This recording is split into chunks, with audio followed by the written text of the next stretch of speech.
All right, guys, thank you so much and welcome. This is Stefan Piscano with the Stefan Piscano podcast. So, what we're going to do today is we're going to debunk, to me, maybe the biggest myth in real estate, guys, which is my local market is special because of XYZ. And I can't tell you, I don't know if this is unique to me because I have so many family members, friends, partners, clients all across the country that I'm having conversations with on a regular basis. But I can't tell you how many times over the last 20 years I've heard someone say, oh, well, here in Oregon, it's just our market's going to be protected because all the Californians are moving here. Or, oh, we're here in Texas and everybody's moving here from California or New York or whatever it is because we've got no state income tax. So we're protected. Or, oh, well, the market never crashes in Oklahoma. You ought to look at that. That's what actually somebody said to me last night. Or everybody's moving to Florida. Everybody's moving to Florida. We're protected. Da, da, da, da, da. Same thing, Nevada, Arizona, Alaska. Everybody thinks their market is special.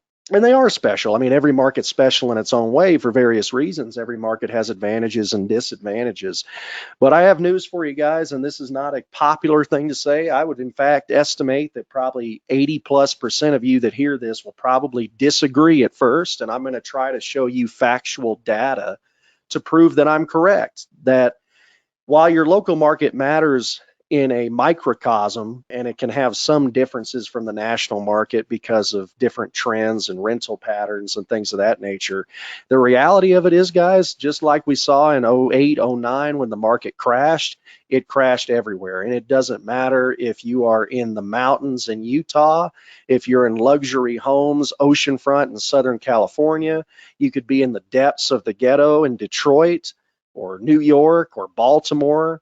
You could be anywhere. You could be from the luxury homes, multi-million dollar homes in Park City, Utah, to the smallest shack trailer park that you could ever find in name a place. And it doesn't matter.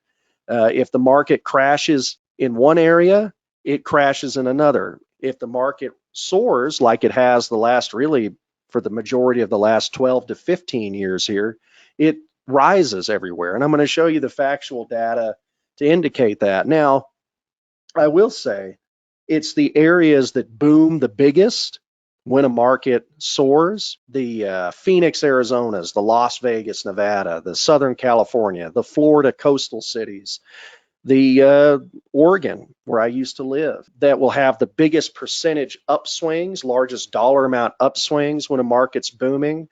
But then on that day in 2008, when everything seemingly almost crashed overnight, those are the areas that crash the hardest. And then the areas like Texas, Oklahoma, Midwestern states, Ohio, Alaska, that people think of as not appreciating as much, but also not crashing as much. I got news for you.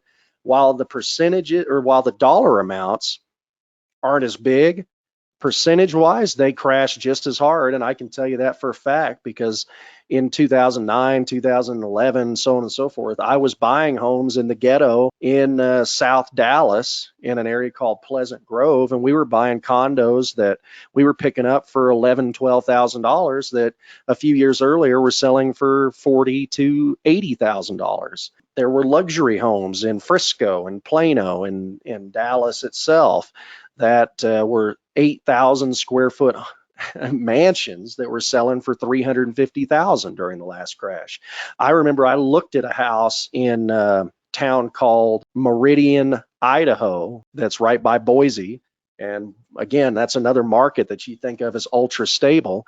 That was on acreage. It was $600,000 back in 2012, I guess it was, that I was looking to actually put an offer on it.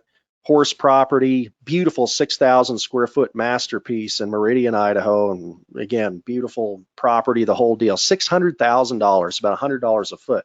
That same house is going for about $4 million today.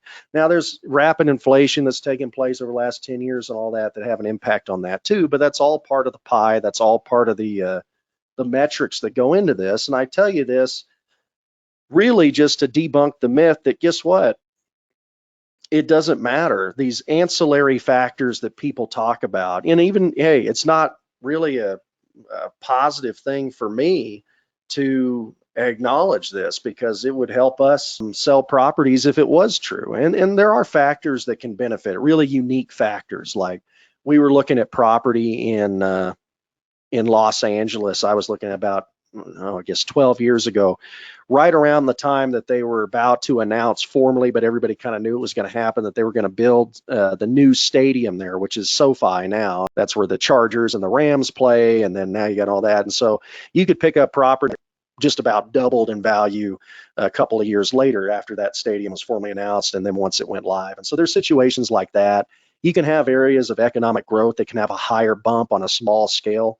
But at the end of the day, what I'm going to attempt to prove to you today is that when there is an actual market drop, like we saw in 2008, when the stock market tanks, when the real estate market tanks by 50 to 70% on a national scale, when that happens, you can talk all you want about the Californians moving there. You can talk all you want about the tax breaks. You can talk about whatever you want. It's going to crash in your market too. It's going to dip in your market too. Maybe not as much on a dollar scale, dollar to dollar, but on a percentage scale, which is really what matters, it's going to be about the same. I tell you this for is because, part of my job with this show and with the webinars we do and the educational content that we try to produce is to help everybody in my network be engaged and informed as investors first and foremost, and then realtors in the network that like the show and listen to it too. You can benefit yourself as an investor, or you can benefit your knowledge for your client base of investors that you're trying to work with. And I like to take all of the emotion out of it. Nothing whatsoever. I don't care. You can feel, because some of the best percentage returns that I've ever had in my life as an investor have been on the ugliest properties that you'll ever see in some of the most dangerous. Yeah, I mean, in one of the episodes I'm working on now that's probably going to take a few weeks to put together because we're going to really try to do this one big, is talking about my history with buying $1 houses in Detroit during the last crash.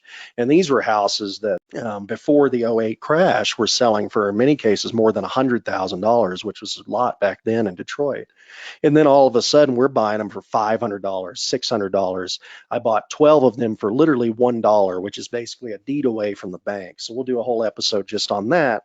Those houses, percentage wise, in neighborhoods where literally houses are being set on fire and it's so dangerous that the cops don't even want to come in and the fire department doesn't even want to come in to put it out. Not an exaggeration. That was the best percentage return I've ever gotten in my life. In fact, I would make an argument that some of the uglier homes, some of the more dilapidated areas are the areas where percentage wise you can get the best return. And so that's what I want to ram in everybody's head is when you're buying something, don't ever buy it based on ancillary factors that you're told. Buy it on percentage data, market-driven data, historical data of rental rate performance. When you base your strategy on cash flow, then you're protected regardless of the market. And that's really, those of you that have seen a lot of the content or listened to the show before, you heard me talk about it. The purchase price of a home is what I care about the least. What I care about is the amount of cash we're putting down. How can we utilize that property as a vessel to create the highest possible cash on cash return? I care about the rental history, and it doesn't matter if it rents for $600 or $6,000. It's about the percentage, because if I can get a 32% cash on cash return, even if it's on one unit that's renting at $600 a month, I would go do that 20 times, just like we did with the Detroit houses. We bought literally hundreds of those, and we made a ridiculous percentage return, in the hundreds, on the ugliest houses that you would never want to even think about going and staying at. There's always an opportunity there, and I hope that ultimately there's some comfort in this, because if you don't it's these little narratives that can sway a market and that's what led us in '06, '07 when people were buying everything up in Miami and Phoenix and Scottsdale and Vegas, and where I lived at, I guess I had already moved to California, but I lived in Bend right before, right during when all this was starting. The narrative in Bend, Oregon, when I bought my first house there before I moved to California, was we're going to be protected. Everybody's moving up here from California. That's not going to stop. We're always going to be cheaper than California. As long as we're cheaper than California, we're still going to continue to rise. In fact, when I was 20 years old and I bought my first house, I told my mortgage broker, I said, I can't afford that payment. And he told me, well, it doesn't matter because it's going to continue to appreciate in equity by 10 grand a month. So you're good. You can just refi it in a year. And I was like, oh, okay. I mean, I was 20 years old. So it ended up, it, it ended up, it ended up being a unique thing because when I later sold that house for a third of what I paid for it in a short sale, and I was already living in California at that time, and I hung on longer than everybody advised me to just because I was a kid and just on principle. But that was really what led me to utilizing or developing the seller financing model because number one, I never wanted to be dependent on a bank again.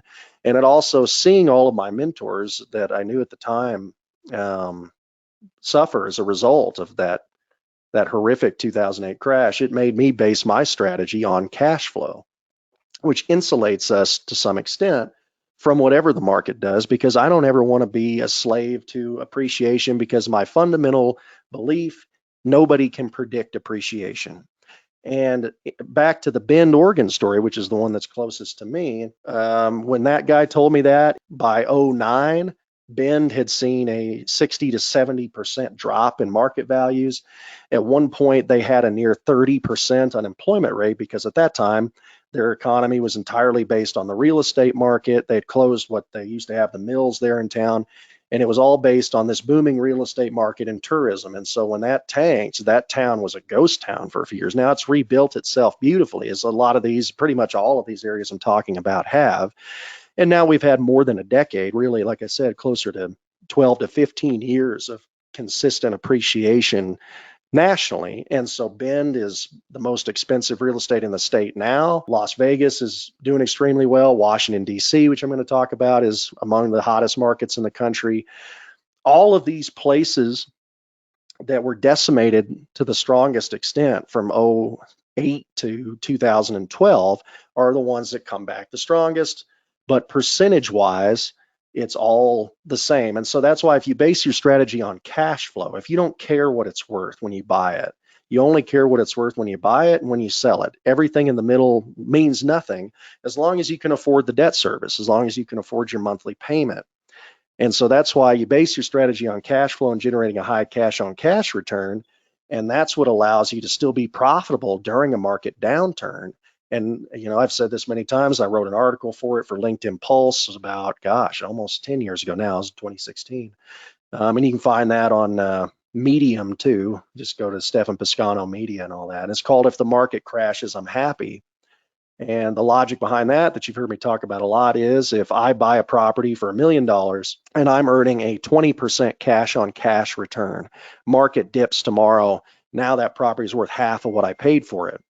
I'm happy. And the reason I'm happy is because I'm still earning a 20% cash on cash return on the first property I bought, because as we saw in '08, '09, when the market crashes and pricing, rental rates either stay the same or actually they went up a little bit, about 2%. In 2009, the rental rates went up because of inflation and because people still need a place to live. And in that scenario, you actually saw a large influx of former homeowners that were foreclosed on that were influxed into the rental market as renters. And so that demand made it go up too. So I'm still earning 20% cash on the first property I bought, which is fantastic. That's a wonderful thing. And now I'm going to go buy one just like it at half price and get a 40% cash on cash return, which is even better.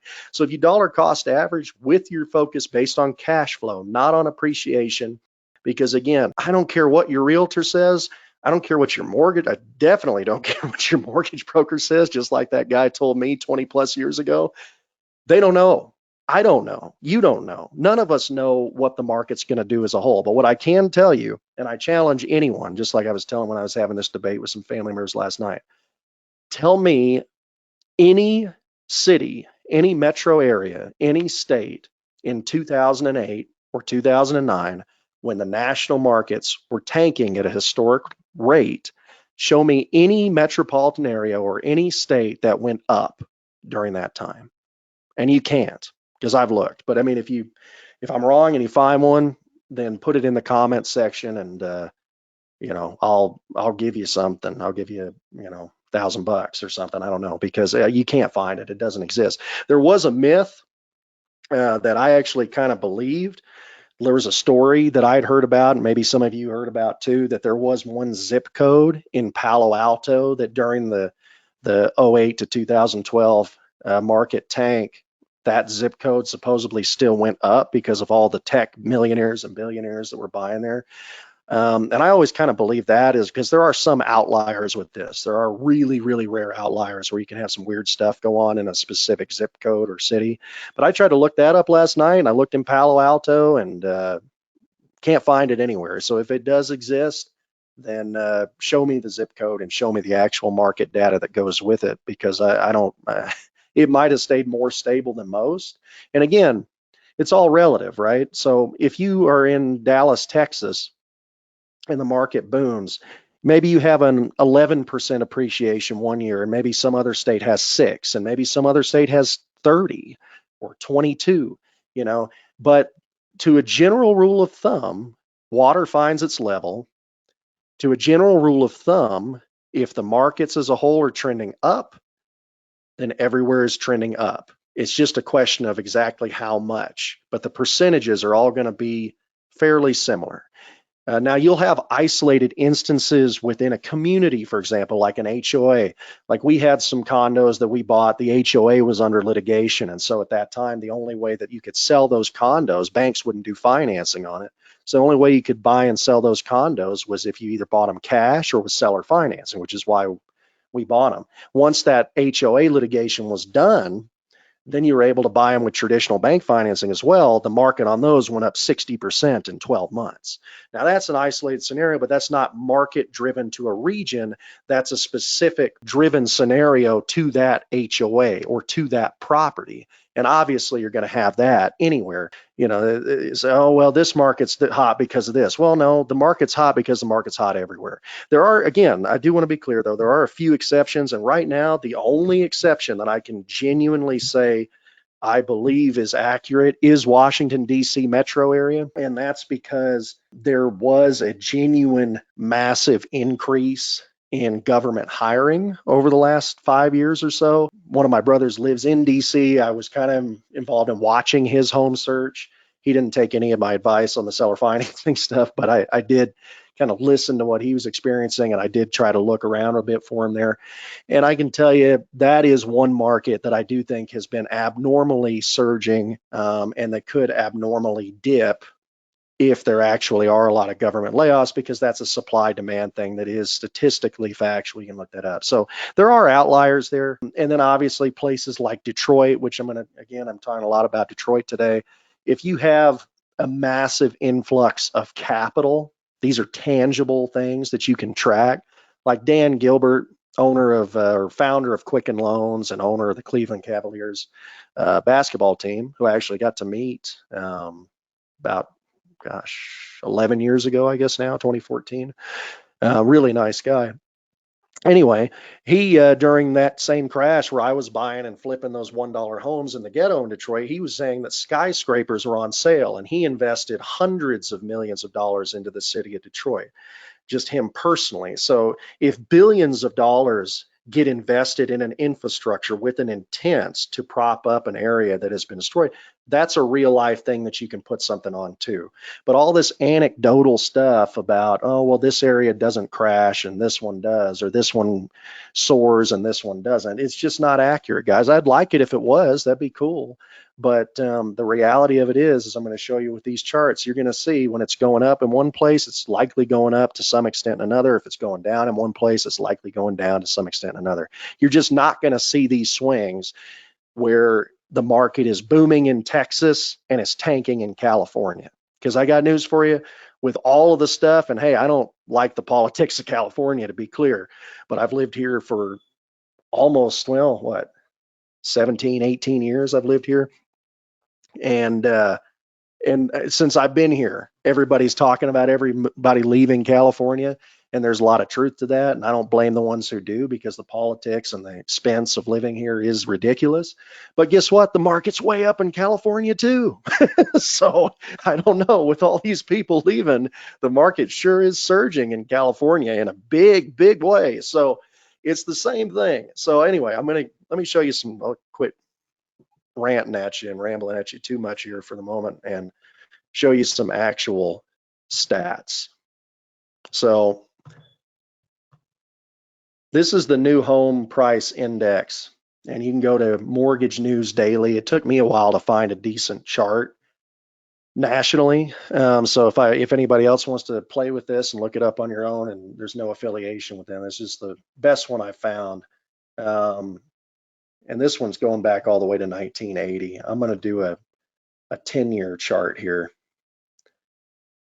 But you can see this is national. Notice the trends to 2020, and then right here, right about pandemic time, April 2020, new home prices nationally, 364,000. Nationally, it peaked April 2022, new home prices 562,400. Pretty massive increase. Now, this isn't the increase in the monthly change, just now 1 month. March 22 to April 22. That month, the market nationally was up almost 10%, 9.89%. The annual change from April 2021 was up 33.62%. So remember that number. And I don't know, I'm doing all this blind with you. I did a little bit of research, but I'm doing it all blind here. I'm going to go off the top of my head. So now I'm going to go over here to local markets. Okay, so we're going to start with Los Angeles, California. Okay, and this is a little confusing because for this site, and it really is hard to find good sites to get this data, but we're going to hop around the country here, as you can see. That's why I chose this one, which is aei.org, and get some of the details here. But so this is for Los Angeles Metro, and I'm actually going to do year over year. So going back to the quarter that we're targeting here, look at that. So Q1 2022, market peaked in Los Angeles just like it did nationally, up 19.8% according to this site year over year. All of these are a little bit different. Let me actually do national on this one to see if it matches up. Yeah, look at that. National 2022 Q1 up 20.6. So we'll stick with this website just so the numbers are all the same, because all of these rated a little bit differently. This one's doing a percentage basis versus a price basis. But the numbers, what we want to focus on is this percentage right here, 20.6 national. And then for Los Angeles, same quarter, 19.8. Now, and then it dips really big, 2023, and then you've seen 2024 go back up again. So let's go back to the national. Let's see how that, yep, look at that. Exactly the same. Dipped on a national level, up again Q1. So in the family discussion I was having last night, the example that somebody used was, oh, well, you must not go to Oklahoma very often because Oklahoma, you know, it doesn't crash there. Well, okay, let's see. Oklahoma City, Oklahoma. Oh, weird. Look at that. The exact same trend as Los Angeles. So if you're ever wondering if there was anything that Oklahoma City and LA have in common, it's the pricing percentages in the index. So the exact same quarter that nationally the country was up 20.2%, and Los Angeles was up 19.8%. Oklahoma City was up 16.2%. Then the same quarter that Los Angeles tanked or dipped a bit, I'd call that more of a dip than a tank because the values are still high. Oklahoma City did the exact same thing. Let's try another one. And again, I'm doing these all blind. I haven't looked this up, but let's do, everybody talks about Florida, and we have a lot of properties there. I love Florida. I got family there. Let's do Florida. How about Jacksonville, where I've got some family there? Exact same trends. Again, these will all be relative. The higher they go up, the more they go down. but the trends are all the same. The percentages might be slightly different, but if the market's up nationally, it's going to be up everywhere. If it's down nationally to a big level, it's going to be down everywhere. Let's look at another one. How about Dallas, Texas? Look at that, 30%. So you actually saw bigger swings in Dallas, but notice the negative percentage return when it went back down. And then going back to compare it again to Los Angeles, 19, about the same trends. Actually, the numbers are slightly worse in LA than they are in some of these other areas. Let's look at Cincinnati, Ohio. This is the first one with a little bit of difference because they had a bigger boom right here than they did here. Just slight variation. Atlanta, Georgia, same thing, down. Let's look at New York. Now, New York, I think this one might actually be one of the few that could prove me wrong. Yeah, because New York really had a tough time with the pandemic. That was a real thing in a big way. But even them, similar trend. How about Detroit? It's interesting. You are seeing a little trend here that the Midwest so far, and again, doing these blind is an interesting way to do it because I'm just reacting to it along with you. They had their big boom Q2 of 2021, and then they had another pop Q1 of 2022, like everywhere else so far has. But they had this little pop right here, which is interesting that our two Midwest, Cincinnati and Detroit so far have both had that. Let's try Boise. Yeah. Now, Boise, this is interesting. Boise's the first one that we've had a real big difference here. Still the same general trend. I mean, you're not going to pin it down to the month for everywhere. But again, they had their big boom of in 2021 quarter two. And then they actually, when all these other places were having their big spike, they actually were still up, but were trending on the way down. And then everybody tanked Q2 2023 and then rebounded 2024. But it's all relative, guys. Like I'm saying, how about Tennessee?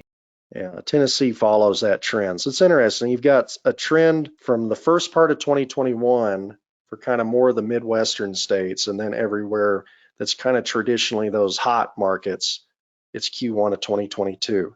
But that's going to vary a bit. But when it went down, I've yet to see any market we've looked up that didn't go way down. And then when they rebound, everywhere's rebounded. How about Las Vegas? We haven't looked that one up yet. Same thing. Every market that we've looked up had a trending peak right around here in that 2021 to early 2022. And then all of them had a huge drop off to Q2 2023, and then some form of a rebound in 2024. Every single market we've looked up. How about Montana? It's not even going to let me do Montana. How about New Mexico? So they're all going to follow that same trend, guys. Q2 2022. See if there's any other cities in California to let me look at here. How about Bakersfield would be an interesting market. Yeah, I thought so. My guess was that Bakersfield would follow more of that Midwest trend that we're seeing. So I think actually the trend seems to be, it's not really a Midwest thing. It's more of a, I'll call it a smaller city, but still large. These are all bigger metro areas we're talking about. Versus those hotbed, extremely volatile markets that we're used to talking about, LA, New York, Miami. So here's a guess, and I could be wrong, so we'll see. I'll edit it out if I'm wrong. I'm kidding. But I'm going to look at Miami next. I would imagine by this trend, Miami probably peaked in Q1 of 2022, like LA did and some of these other big cities. But the smaller cities that are going to be a bit more stable, like the Boise, Idaho, like the Cincinnati, like Detroit, their big rise was the beginning of 2021, and then they kind of leveled a bit right here. So it's interesting that even in California, a city like Bakersfield, which is still a good sized city, just like Cincinnati is and all that, about 500,000 people in the metro area, last I checked, I've stayed in many hotels there, driving back and forth. I like Bakersfield quite a bit, but anyway, they would be more in that trend. So let's look up Miami now. Yep. All right, we got it. I really was kind of nervous on that. So yeah, Miami follows the what I'll call the volatile big city trend. So it doesn't make any difference that it's Florida with no state income tax or whatever it is versus Los Angeles. The Miami chart is almost identical to the Los Angeles chart, which I'll pull up again. Same quarter, same drop off, same rebound. And we'll do one more. I'm trying to think of the most. How about Iowa? Des Moines, Iowa. Interesting. Okay, so Des Moines actually followed more of that Miami, Los Angeles trend, but it's all still the same thing. Market goes up, market goes down. Oh, the one that I haven't done that I've talked so much about. How about DC? Really curious about this one. And they followed. Okay, interesting. So they really peaked Q2 2021. So that would be right after the Biden administration comes in and the announcements made. And then, like every single other market that we've looked at, they dipped down and then they strongly rebounded in 2024. So that's the pattern, guys. And well, let's look at Alaska, if it'll let me. Alaska might be one of those outliers, I would think. It's not even going to give me Alaska. How about Utah? Utah, same thing. So I could bore you more with it, but I hope that that kind of proves my point a little bit here to where, and I want to be clear on this because this is a topic that you can kind of butcher and go back and forth with. If you want to argue about it one way or another, you can. So I want to be clear. Your local market does matter. I'm not trying to say that it doesn't. It more matters on what you personally like, in my opinion, especially depending on the use of the property. The rental rates, if you want to look at a chart that really matters, don't even worry about the home rates. Look at the rental rates and the occupancy rates. That's my 2 cents on it anyway.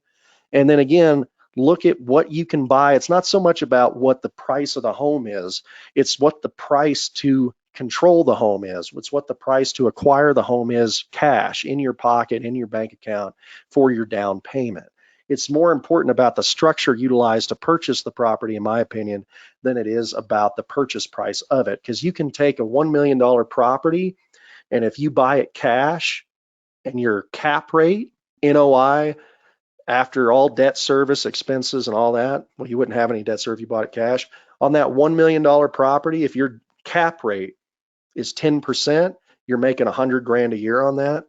If you did nothing different, same property, same purchase price, same management, same result, same cap rate, 10%, but you bought that property with 20% down and you got a 5% interest rate with interest only amortization. So now you're still making your 10%. So the property is still generating a net operating income of $100,000.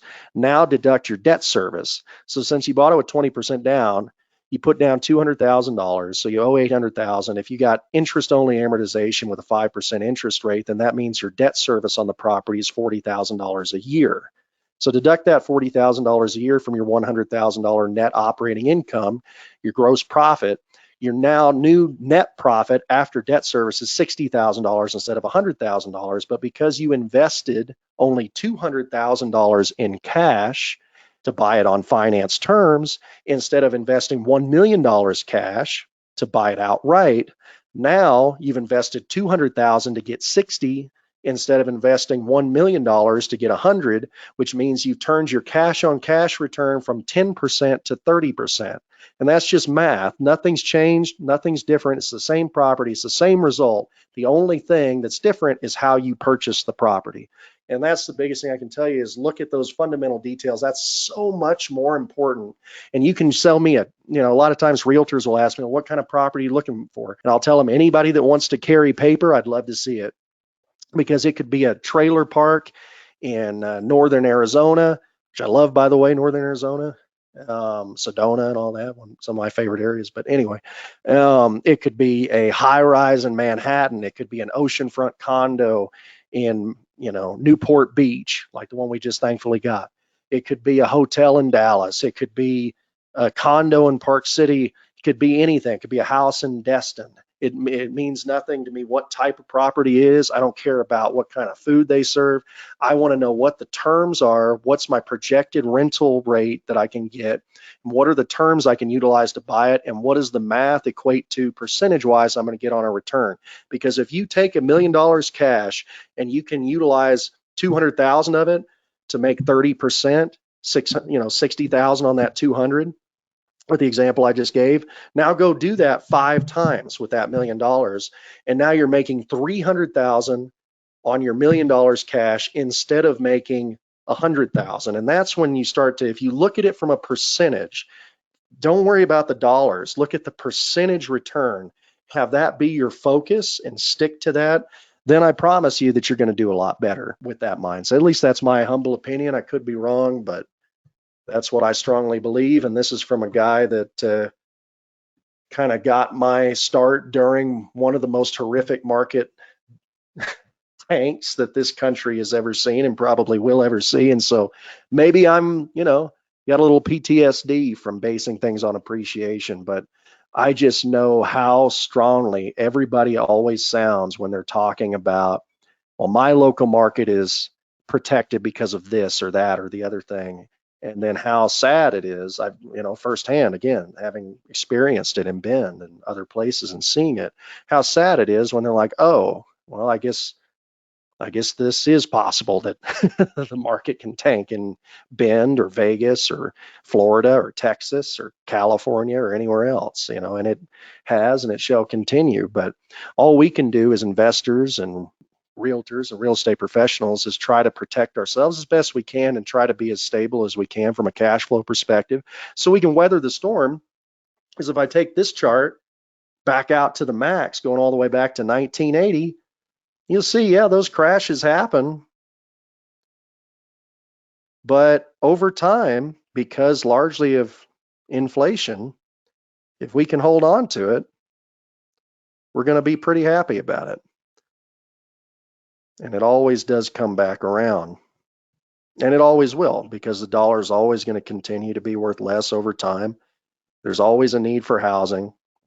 And so real estate is the best inflation hedge, in my opinion, and that's what it should be looked at. It should be looked at as an inflation hedge and a vehicle to create cash flow. And if you look at it as a vehicle to create monthly and annual cash flow and an inflation hedge, and don't worry so much about what the market value is doing or does, then I believe you'll be much happier with it, and you'll see that it's a much more relaxed and enjoyable way to look at things. So I could have, believe it or not, I could have rambled a lot more on that, but that's just my shortest way I can dive into it. I hope it gives a little bit of value to anybody out there. And I hope if you're a nerd with these stats like I am, I hope you just enjoyed looking at some of the markets around the country, because that's fun to do and it's interesting. So thank you guys. I sincerely appreciate you being in our network. If you haven't already, again, please subscribe. We really do appreciate it, and have a blessed and prosperous remainder of 2025. And thank you for being a part of the network.